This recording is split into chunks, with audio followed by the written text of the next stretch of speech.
हिवाळी अधिवेशनाच्या शेवटच्या दिवशी 28 तारखेला महाराष्ट्र सार्वजनिक विद्यापीठ अधिनियम 216 मध्ये तिसरी सुधारणा जी आम्ही केली, त्याच्यानंतर एक फार मोठा गैरसमज विद्यार्थ्यांमध्ये, विद्यार्थ्यांच्या पालकांमध्ये आणि महाराष्ट्राच्या जनतेमध्ये पसरवण्याचं काम काही लोक करत आहेत। आणि म्हणून नक्की हा कायदा काय आहे, कशासाठी तिसरी सुधारणा केलेली आहे, गुजरातमध्ये कशा पद्धतीचा कायदा आहे, सेंट्रल गव्हर्नमेंटचा कशा पद्धतीचा कायदा आहे, सिनेटवर कोण सदस्य जाणार आहेत, समान संधी मंडळ जे स्थापन केलेलं आहे ज्याचा उल्लेख आमचे ज्येष्ठ सदस्य सुधीर मुनगंटीवार साहेबांनी त्या ठिकाणी केला होता, त्याचं नक्की केंद्र शासनाची भूमिका आहे, म्हणजे मोदी साहेबांची त्या बाबतीतली भूमिका काय आहे, त्या बाबतीत न्यू एज्युकेशन पॉलिसीची भूमिका काय, म्हणजेच मोदी साहेबांची भूमिका काय आहे, हे आपल्याला कळावं, महाराष्ट्राला कळावं आणि आपल्यामार्फत ते समजावं यासाठी या पत्रकार परिषदेचं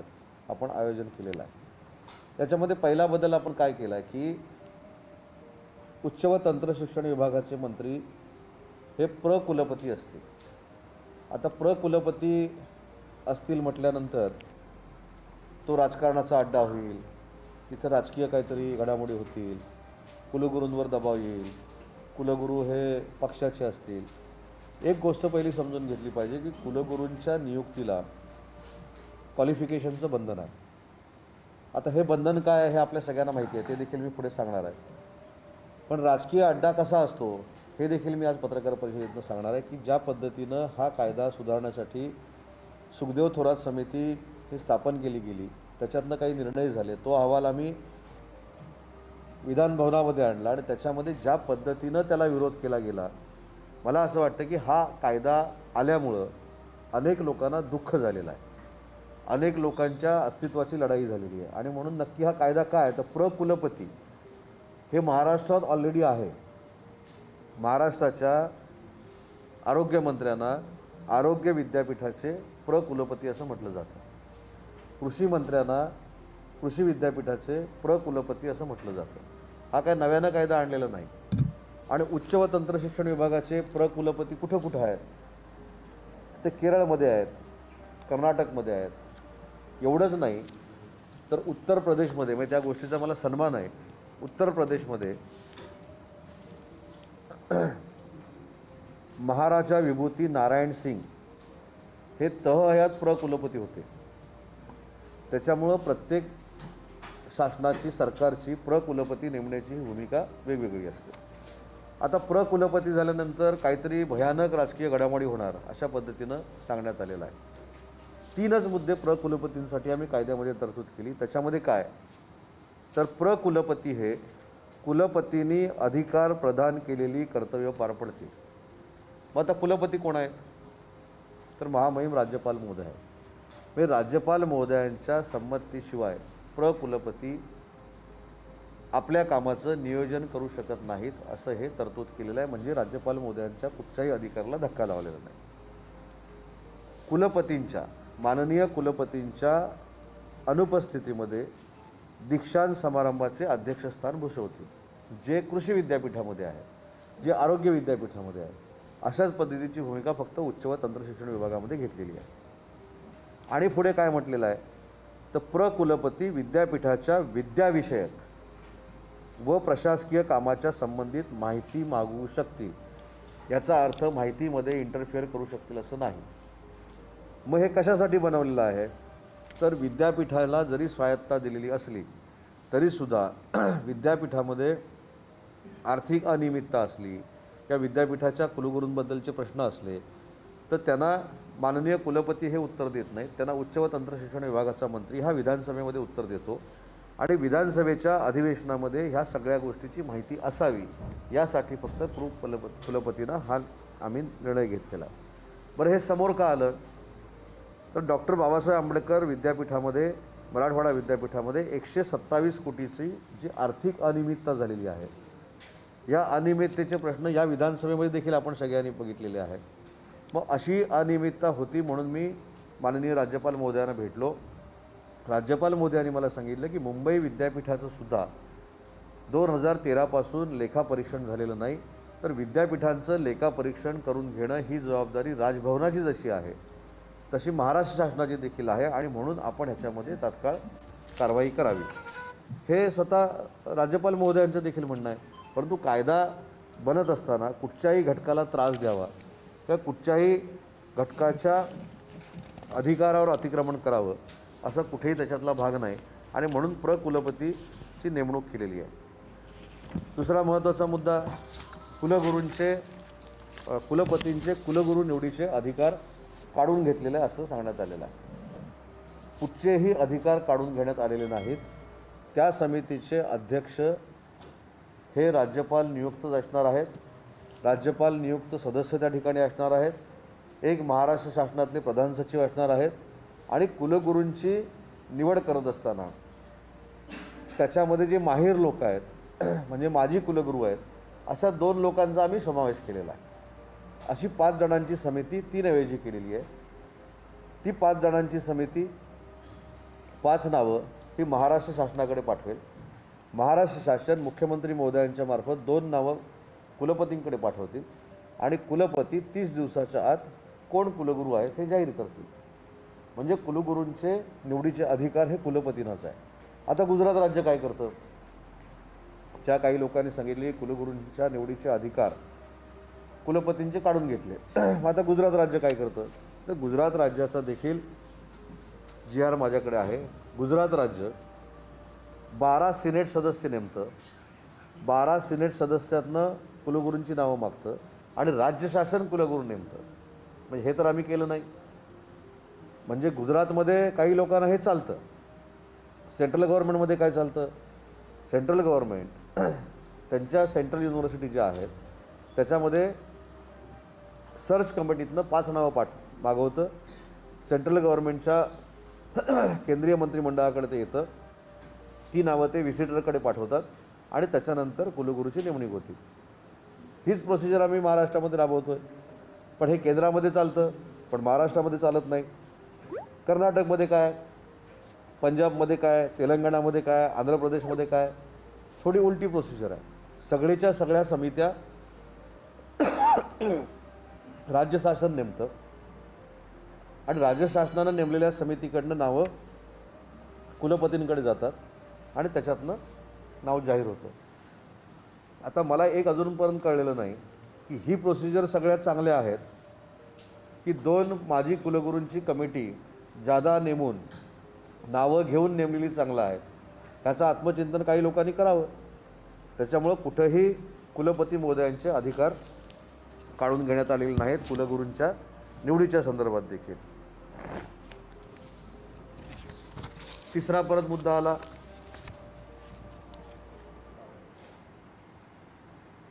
कुलपती कोणाची नेमणूक करायची. त्याच्यामध्ये देखील आम्ही असं म्हटलेलं आहे की त्यांना कुलगुरूंना जी काय नावं पाहिजेत ती नावं त्यांनी राज्य शासनाकडे पाठवावीत. राज्य शासन त्यातलं एक नाव राज्यपाल महोदयांकडे पाठवेल आणि राज्यपाल महोदय ते जाहीर करतील. आतापर्यंत काय होत होतं की कुलगुरूंना जी नावं पाहिजेत ती नावं डायरेक्ट जात होती आणि राज्यपालांकडनं ती मान्य होत होती. आता फक्त महाराष्ट्र शासनाला ती माहिती पाहिजे की कुठचे नाव आहेत, म्हणून ह्याच्यामध्ये बदल केलेला आहे.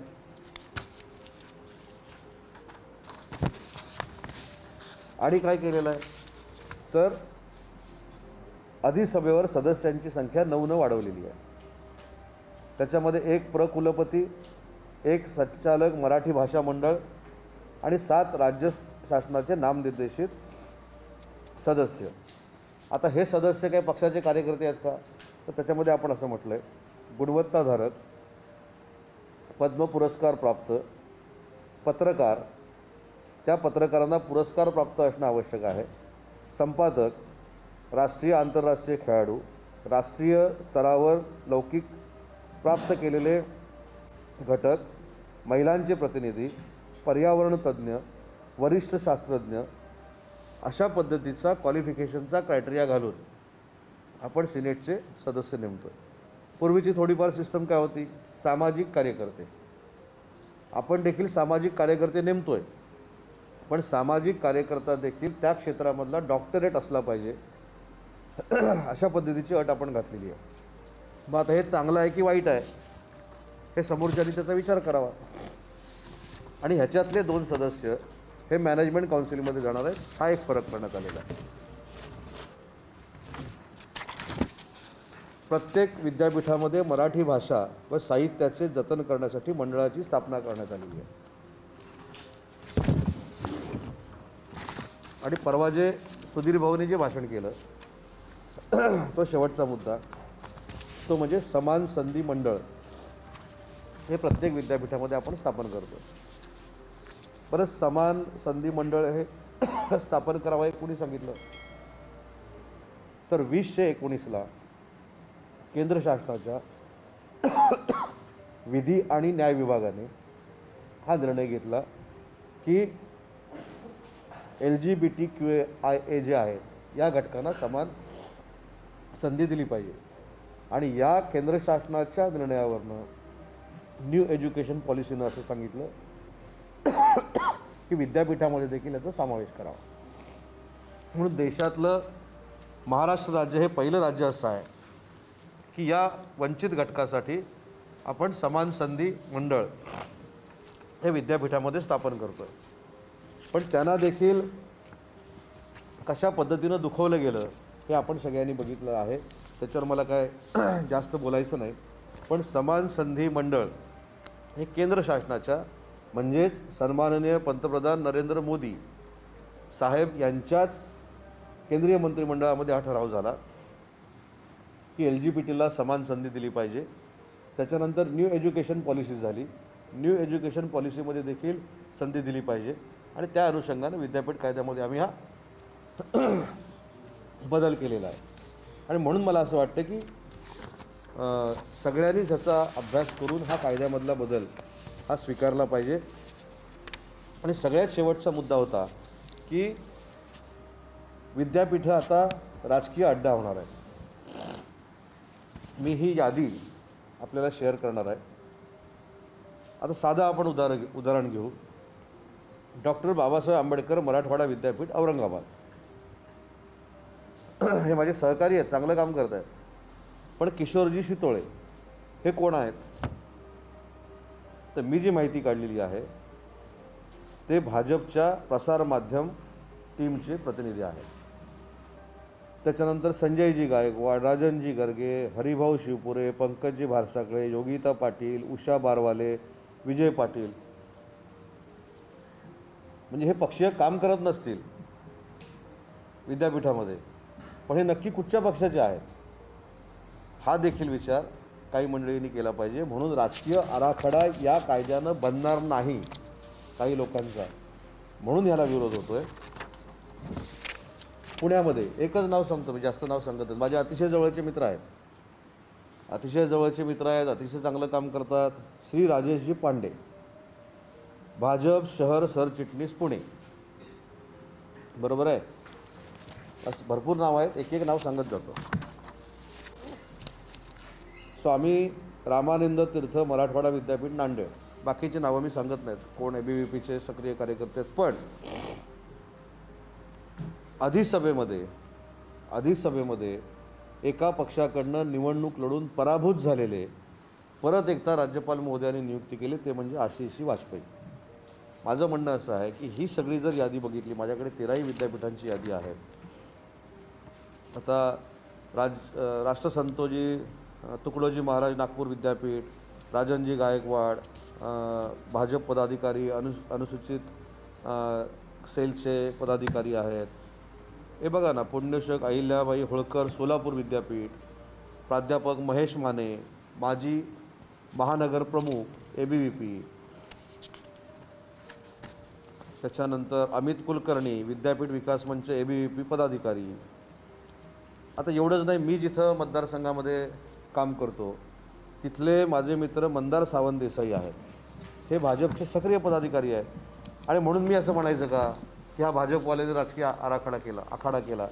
ठीक आहे, त्यांना वाटलं ही सगळी मंडळी जी आहेत ही विद्यापीठाला उन्नतीकडे नेऊ शकतात, विद्यापीठाला चांगलं बनवू शकतात, म्हणून कदाचित पक्षाकडे बघून नाही, पण ज्या नियुक्त झालेल्या आहेत हे पक्षाचे पदाधिकारी आहेत. म्हणजे मी ताबडतोब म्हटलं का की हा बाबा आता राजकीय आखाडा झालेला आहे, ह्याच्यातनं राजकारण होतंय की नाही त्यांना पण माहिती आहे, मला पण माहिती नाही, आपल्याला पण सगळ्यांना माहिती आहे. पण हा कायदा पारितच व्हायला द्यायचा नाही. हा कायदा पारित झाल्यामुळं काही लोकांचे राजकीय आखाडे हे बंद होणार आहेत, ही काही लोकांना माहिती असते. मी थोडी यादी दिली, सगळ्यांना शेअर करतो, तुम्ही याची खात्री करा. एखाद दुसरं नाव चुकेल, पण जे काही पक्षांचे पदाधिकारी होते त्यांनी त्या अधिसूचनेवर जाताना राजीनामे देऊन देखील त्या ठिकाणी गेलेले आहेत. तर मला सगळ्यांना अशी विनंती करायची आहे की आपल्या सगळ्यांना की हा जो खरा भाग आहे हा देखील विद्यार्थ्यांपर्यंत पोचला पाहिजे.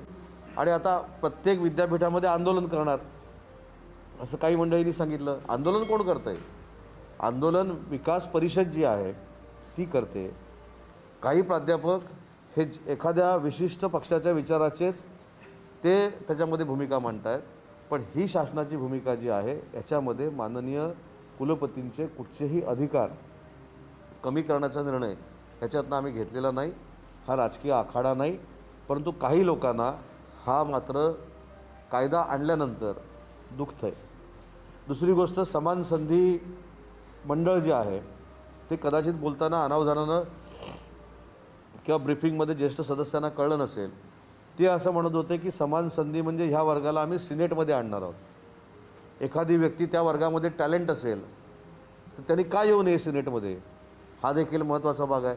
आणि ज्या पद्धतीनं त्यांची अवहेलना केली गेली, आज त्याचे परिणाम देशपातळीवर काय होत आहेत किंवा कोण कोण काय काय बोलतं आहे हे आपण देखील बघताय. आणि म्हणून त्याच्यातनं मला फक्त एक विनंती करायची, आवाहन करायचे की ज्यांनी ज्यांनी LBTच्या बाबतीमध्ये विरोध केला, तर केंद्र शासनाचं तसं म्हणणं आहे का?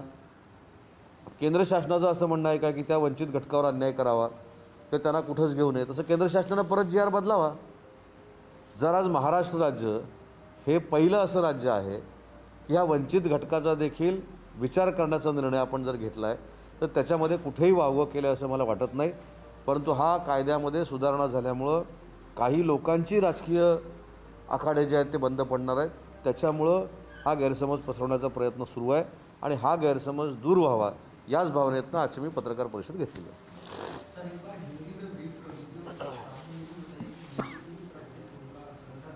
लगातार इसका विरोध कर रहा है और राज्यपाल सरकार के बीच में कई मुद्दों पर पहले से काम नहीं कर रही है. तो ऐसे में ये विषय राज्यपाल के पास भेजेंगे तो आप लोगों की कितनी उम्मीद है? ठीक है, जो राज्यपाल महोदय का अधिकार है वो राज्यपाल देखेंगे क्या करना है. लेकिन जो एक्ट में अमेंडमेंट किए हैं हमने, वो राज्यपाल महोदय का कोई भी अधिकार निकालने के लिए, उनका अधिकार कम करने के लिए ऐसा कुछ हमने एक्ट नहीं बनाया है.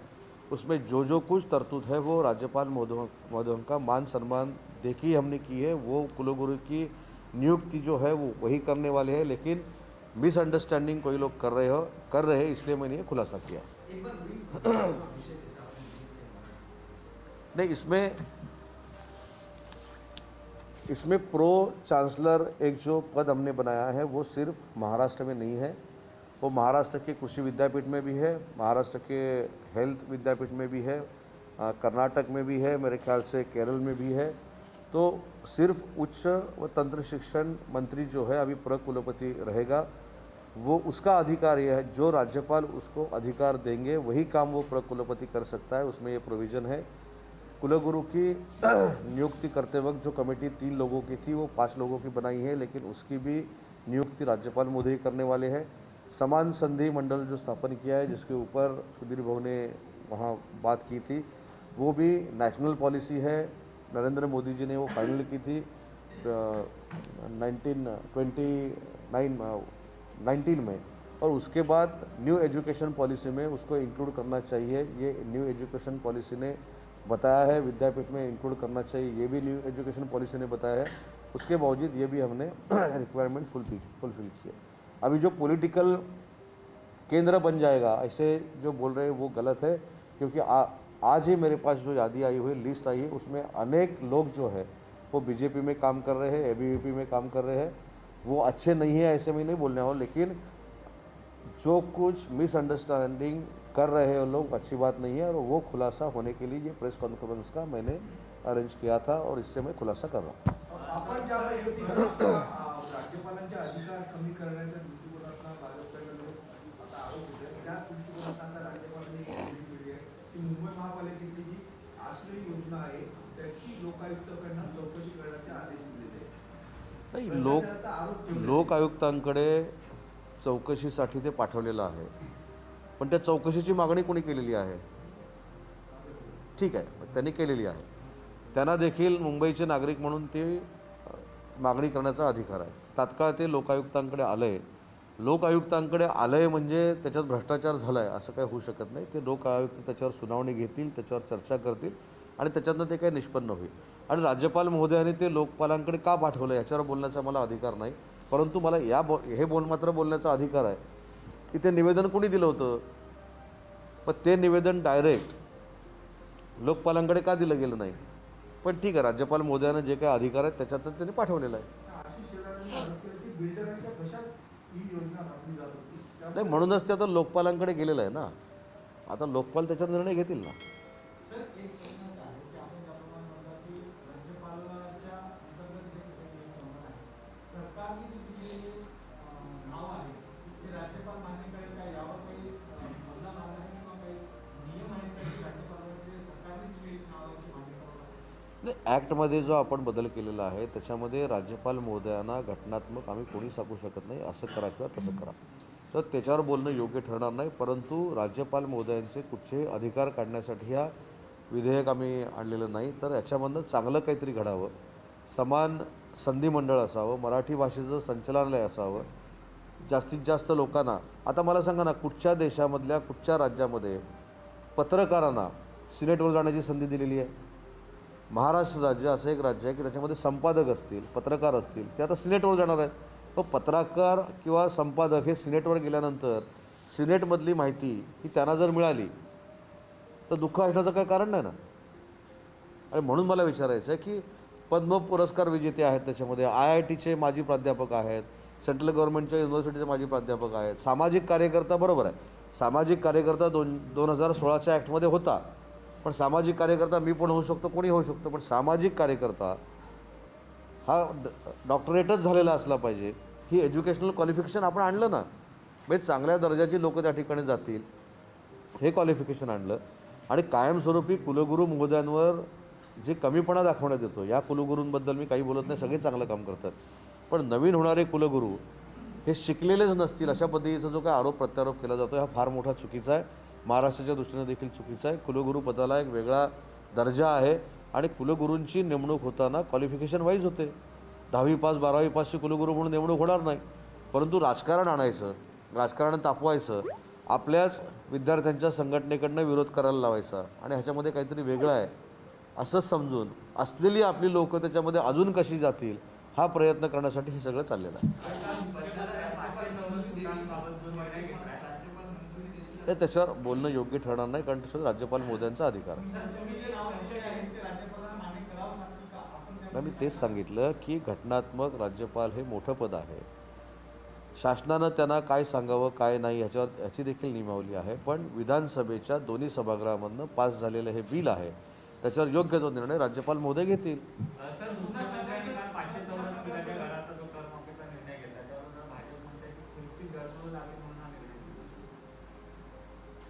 खुर्ची डळमळू लागली म्हणण्यापेक्षा आपण त्या खुर्चीच्या जवळपास पण जाऊ शकत नाही असं काही लोकांना वाटतंय, म्हणून शिवसेना आणि शिवसेनेच्या पक्षप्रमुखांवर काही लोक आरोप करत आहेत. ही उद्धव ठाकरे साहेबांनी दिलेली कमिटमेंट होती 500 स्क्वेअर फीटापर्यंतची आणि ती नववर्षाला त्यांनी पूर्ण केली. याचा शिवसैनिक म्हणून मला सार्थ अभिमान आहे. खुर्ची डळमळीत झाली म्हणून नाही, खुर्ची आमची मजबूतच आहे, परंतु काही लोक खुर्चीच्या आसपास पण पोचू शकत नाहीत ह्या निर्णयामुळे. आता त्याच्यामुळं काही लोक असं बोलत आहेत. करमाफी मराठी माणसाला काय मिळणार, ते परप्रांतीयांना मिळेल अशा पद्धतीचं मनसेने टीका केली आहे. ठीक आहे, एखाद्या चांगल्या उपक्रमावर विरोधकांनी टीका करणं हे क्रमप्राप्त आहे, पण मुंबईकर ठरवतील की हा निर्णय चांगला आहे की वाईट आहे. आणि ज्या पद्धतीनं मी देखील मुंबईच्या अनेक कोकणवासियांच्या संपर्कामध्ये आहे, रत्नागिरी जिल्ह्यातल्या लोकांच्या संपर्कामध्ये आहे, त्यांनी तर आनंदोत्सव साजरा केला आहे. मग आता कोकणातनं इथं राहणारी लोकही परप्रांतीय आहेत का? त्यामुळे अनेक लोकांना याचा फायदा मिळणार आहे, बहुसंख्य लोकांना याचा फायदा मिळणार आहे. सर, हिंदी में कर बताइएगा, आप लोगों को क्या उम्मीद है, सरकार को उम्मीद है कि इस विधेयक को राज्यपाल मंजूरी देंगे? क्योंकि इसके पहले भी चाहे यूएनसी के की बात करें, बहुत सारे ऐसे विषय हैं जो कहीं ना कहीं राज्य सरकार और गवर्नर की पहले से बनी हुई है. कई मुद्दे ऐसे विषय नहीं, गवर्नर साहब ने क्या करना है, कैसे करना है, ये घटनात्मक पद है। हमने दोनों सभागृहों में ये पारित किया है और अभी वो राज्यपाल महोदय के पास गया है। राज्यपाल महोदय उचित उसके ऊपर कार्रवाई करेंगे। नहीं, ये तो उनके अधिकार में कमी करने की बात नहीं, एक मैं बार बार कह रहा हूँ कि महामहिम राज्यपाल महोदय का अधिकार पूरा वैसे ही रखा गया है। उनका अधिकार कम करने का कोई भी विधायक हमने नहीं लाया है सभागृह में, और सभागृह में जो विधायक लाए हुए थे वो दोन्ही सभागृहों में पारित हो गया। पंतप्रधानांसाठी जी गाडी विकत घेतली आहे त्याच्यावरनं संजय राऊतांनी जो टीकात्मक भूमिका घेतली त्यावरनं आम्हाला संजय राऊत यांनी भूमिका शिकवली अशा पद्धतीचा प्रकार लागेल। संजय राऊत साहेब हे शिवसेनेचे नेते आहेत। संजय राऊत साहेबांना या सगळ्या गोष्टीवर बोलण्याचा अधिकार आहे। ते शिवसेनेचं नेतृत्व दिल्लीमध्ये देखील करतायत। मला असं वाटतं की संजय राऊत साहेबांच्या म्हणण्यावर किंवा बोलण्यावर कुणी टीका केली हे महत्त्वाचं आहे। त्या टीकेची दखल घेतली पाहिजे ना, आणि म्हणून मला असं वाटतं की ज्यांचं तुम्ही नाव घेतलं त्यांनी संजय राऊत साहेबांवर टीका केली, त्याचा परिणाम फार मोठा शिवसेनेवर होईल आणि संजय राऊत साहेबांवर होईल असं मला वाटत नाही। संजय राऊत हे अतिशय चांगलं नेतृत्व शिवसेनेचं दिल्लीमध्ये करतायत आणि म्हणून त्यांनी घेतलेली भूमिका ही योग्य भूमिका आहे। सर, एक विषय इससे हटकर है, महाराष्ट्र सरकार के 10 मंत्री कोविड पॉजिटिव आए हैं, तकरीबन 20 विधायक भी जो है कोविड पॉजिटिव आए हैं। सरकार के कामकाज पर क्या इसका असर कुछ पड़ सकता है? और जिस तरह से कोरोना के केसेस पिछले हम देखें दिसंबर महीने में लगातार 9,000 का आंकड़ा था, कितना चिंता का नहीं, चिंता का विषय तो है क्योंकि 10 मंत्री कोरोना पॉजिटिव हो गए हैं और वेव जो है तो बहुत ज़ोर से बढ़ रही है, इसलिए सबने प्रिकॉशन लेना चाहिए। महाराष्ट्र राज्य के मुख्यमंत्री उद्धव साहब ने जो नियमावली दी है उसका पालन करना चाहिए। मेरे ख्याल से तीसरी वेव आना शुरू हो गया है तो प्रिकॉशन तो लेना चाहिए, लेकिन 10 मंत्री जो है उनको सिम्टम्स कुछ नहीं है, मैंने जो पता लगाया वो अपने घर में बैठ के काम कर रहे हैं ऑनलाइन। लगातार केसेस बढ़ रहे हैं, महाराष्ट्र में सबसे ज़्यादा केसेस आ रहे हैं, आपने देखा होगा 9,000 से ज़्यादा केसेस। जिम्मेदार कौन है? अभी जिम्मेदार किसको? दिल्ली में बढ़ रहे हैं, जिम्मेदार कौन है? उत्तर प्रदेश में तो बढ़ रहे हैं, जिम्मेदार कौन है? उत्तर प्रदेश में तो बढ़ ही नहीं रहे हैं क्योंकि रैलियाँ चल रही है, सबकी रैलियाँ चल रही है, सब लोग मार्गदर्शन कर रहे हैं। तो जो कुछ नियमावली हो मेरे ख्याल से इधर है, जहाँ चुनाव चालू है वहाँ नियमावली नहीं है, लेकिन इसके जिम्मेदार कौन है ये बताने से प्रिकॉशन लेना चाहिए। प्रिकॉशन से ही कोरोना जाएगा, इसलिए प्रिकॉशन लेना चाहिए।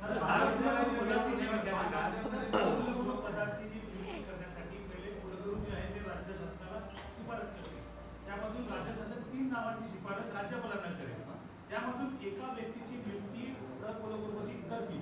मात्र ही 3 नावं जर त्यांना नाही पटली तर ते परत पाठवू शकतील का, हा एक प्रश्न फक्त नाही, त्यांच्या अधिकारावर बोलण्यापेक्षा मुद्दा असा आहे की कुलगुरू आजपर्यंत डायरेक्ट राज्यपालांकडे पाठवायचे, आता कुलगुरू आमच्याकडे पाठवतील, आम्ही त्यांच्याकडे पाठवू। फिल्टर झाल्यामुळे काय परत आक्षेप घेऊन ते 3 नाही, काही राज्यांमध्ये अशी प्रोसिजर आहे की जर अशा नियुक्त्या करायच्या असतील तर राज्यपाल महोदय आणि राज्य शासन हे डिस्कस करतात आणि त्या डिस्कशननंतर ह्या नियुक्त्या होतात। दुर्दैवानं काही राज्यांमध्ये ते नाही आहे, पण काही राज्यांमध्ये आहे।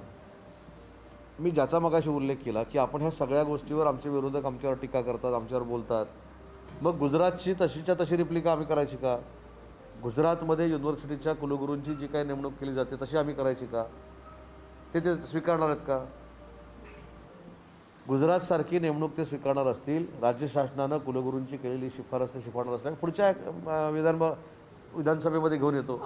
पण आपण उगाचच टोकाला जाऊन विरोधाला विरोध करायचा। मग गुजरातची सिस्टीम अशी का नाही? गुजरातचे कुलगुरू हे राज्यपालांकडून का नेमले जात नाहीत? हा पण मोठा प्रश्न आहे ना। त्याच्यामुळे जसजसं सरकार बदलतात आणि ज्या ठिकाणी भाजप प्रणित सरकार नाही आहेत त्या सरकारवर तुटून पडायचं आणि त्यांना अडचणीत आणायचं हा काही लोकांचा उद्योग आहे। सर, सावित्रीबाई फुले विद्यापीठामध्ये उद्या पुण्याचा अनावरणाचा कार्यक्रम होता, राज्यपाल तिथे जाणार असताना कार्यक्रमात मी पण वाचलं, परंतु सावित्रीबाई फुले विद्यापीठामध्ये सावित्रीबाई फुलेंचं स्मारक करण्यासाठी मला अभिमान वाटतो महाविकास आघाडीच्या सरकारचा, उद्धव ठाकरे साहेबांचा, अर्थमंत्री अजितदादांचा, बाळासाहेब थोरातांचा की 14 कोटी रुपये सावित्रीबाई फुलेंच्या स्मारकासाठी हे मंजूर करण्यात आले। आता हे मंजूर केल्यानंतर ते शासनानं मंजूर केलेले आहेत, त्याच्यामध्ये छगन भुजबळ साहेबांचा आग्रह होता 3 तारखेला आपण अभिवादन करतो सावित्रीबाई फुलेंना, त्यावेळी ते भूमिपूजन करावं. आता इकडे आपण सगळे सांगतो की सावित्रीबाई फुलेंना आम्ही मानतो, महात्मा फुलेंना आम्ही मानतो, त्यांच्या आदर्शाकडे बघून आम्ही काम करतो. मग खरं जर सावित्रीबाई फुलेंच्या अभिवादनाच्या दिवशी हा कार्यक्रम विद्यापीठाने ठेवला होता असेल, मला तर काही निमंत्रण आलेलं नाही, पण भुजबळ साहेबांनी त्याच्यामध्ये पुढाकार घेतलेला होता आणि त्या 3 तारखेचं औचित्य साधून जर भूमिपूजन झालं असतं तर फार चांगलं झालं असतं. एक वेगळा मेसेज, एक वेगळा संदेश नुसत्या महाराष्ट्रात नाही तर देशभरामध्ये गेला असता. आणि म्हणून हे चांगले उपक्रम होण्यासाठी देखील जर आपण थांबणार असू तर आमच्या सगळ्यांचं, तुमचं आमचं सगळ्यांचं दुर्दैव आहे. सर, मंत्र्यांचं आपण बोलत कोरोनामध्ये बोलतोय, पण राज्यामध्येही काही ठिकाणी मानवी मोर्चा असू दे किंवा विद्यार्थ्यांचे मेळावे होत आहे, त्यावर भाजपने टीका केली की अशा पद्धतीचे मेळावे कशा काय होऊ शकतात. उत्तर प्रदेशला कसं काय रॅली होऊ शकते? उत्तर प्रदेशला रॅली कोणाची झाली तरी चालते. मालवणी महोत्सवाच्या बाबतीमध्ये परवा देखील आम्ही सांगितलं नियमाचं पालन करूनच सगळं करावं लागेल. त्याच्यामुळे मला काय असं वाटत नाही की त्याच्यामध्ये पुढे जावं, पण हे सगळं करताना उत्तर प्रदेशची रॅली चालते, उत्तर प्रदेशमधल्या सभा चालतात, उत्तर प्रदेशमधले मोठमोठे कार्यक्रम चालतात. फक्त महाराष्ट्रामध्ये काय झालं की कायमस्वरूपी शिवसेनेला आरोपीच्या पिंजऱ्यामध्ये उभं करायचं हा काही लोकांचा उद्योग झालेला आहे. आणि मला असं वाटतं की सुरुवात करायची असेल तर उत्तर प्रदेशमधून करूया. उत्तर प्रदेशची कालची रॅली का झाली, परवाची रॅली का झाली? तिथं काय कोविड नाही का, तिथं काय ओमिक्रॉन नाही का? त्याच्यामुळे एका राज्याला एक नाही आणि दुसऱ्या राज्याला एक नाही हे काय लोकांना कळत नाही अशातला भाग नाही. महाराष्ट्रातल्या मतदारांना आता हे कळायला लागलेलं आहे. मुख्यमंत्र्यांचं ऐकलं गेलं नाही असं त्यांचं म्हणणं आहे. मुख्यमंत्री आवाहन करतायत दरवेळेस आणि शिवसेनेचाच मेळावा होतो आणि त्यात गर्दी होते असं. आता असंच मी उलटं विचारू शकतो ना, आम्ही पण करोनाच्या बाबतीतनं मोदी साहेबांचं ऐकायचं ठरवलेलं आहे. मोदी साहेब सांगतील ते आम्ही करायचं ठरवलेलं आहे. मोदी साहेब सांगतील तेच आम्ही करतोय. मग मोदी साहेबांनी सांगितलं की गर्दी करू नये, मग उत्तर प्रदेशला गर्दी का होते? महाविद्यालयाच्या संदर्भात आता काय निर्णय घेणार आहात का? कारण कोरोनाच्या वाढत्या तुमची एक प्रादुर्भावामुळे बैठक झाली आणि त्याच्यानंतर परवा आमची एक कुलगुरू महोदयांबरोबर बैठक झाली, त्याच्यामध्ये आम्ही निर्णयाप्रत आलो नाही. आज खरं आम्ही आज परत एकदा बैठक घेणार होतो, पण कुलगुरू महोदयांनी सांगितलं की 2 दिवसामध्ये घेऊया. विशेषतः ती जी बैठक होणार आहे ते सगळे विभागीय आयुक्त, जिल्हाधिकारी आणि कुलगुरू अशी बैठक ती होणार आहे 2 दिवसामध्ये. आणि त्याच्यामध्ये निर्णयाप्रत यावं लागेल असं कुलगुरूंचं काही ठिकाणचं म्हणणं आहे. विद्यार्थ्यांचा देखील, पालकांचा देखील कल ऑनलाईन आहे की ऑफलाईन आहे याच्यावर देखील चर्चा जोरदार सुरू झालेली आहे. आपण जर करोना पसरण्याचा वेग जर बघितला तर तो फार मोठ्या पद्धतीनं आहे पहिल्या दुसऱ्या लाटेपेक्षा. तर काहीतरी निर्णय घ्यावे लागतील, विद्यार्थ्यांच्या संरक्षणाचे घ्यावे लागतील, पालकांच्या संरक्षणाचे घ्यावे लागतील, पण ते काय घ्यायचे हे अजून आम्ही ठरवलेले नाही आहेत. त्याच्या संदर्भात विभागीय आयुक्त, जिल्हाधिकारी, कुलगुरू आम्ही चर्चा करू.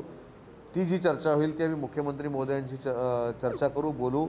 डिझास्टर मॅनेजमेंट महाराष्ट्राची आहे त्याच्यासमोर चर्चा करू, परंतु कुठच्याही परिस्थितीमध्ये विद्यार्थ्यांच्या जीविताला धोका होणार नाही, विद्यार्थी आमचे सुरक्षित राहतील अशा पद्धतीनं निर्णय घेतला जाईल. सर, और लास्ट क्वेश्चन एक बार हिंदी में बता दीजिए, क्या कोविड को लेकर कोई कड़े प्रतिबंध या फिर लॉकडाउन जैसी कोई संभावना दिख रही है? आने वाले कितने दिनों में इस पर निर्णय लिया जाएगा? नहीं, मेरा जो डिपार्टमेंट है उसके बारे में 2-3 दिन में जो चांसलर है उनके साथ बातचीत की जाएगी, कलेक्टर लोगों के साथ बातचीत की जाएगी, विभागीय आयुक्त है उनके साथ बातचीत की जाएगी और बाद में कंफर्म होगा कि हमें आगे क्या करना है, उसके बाद ही कहना ठीक रहेगा. 2-3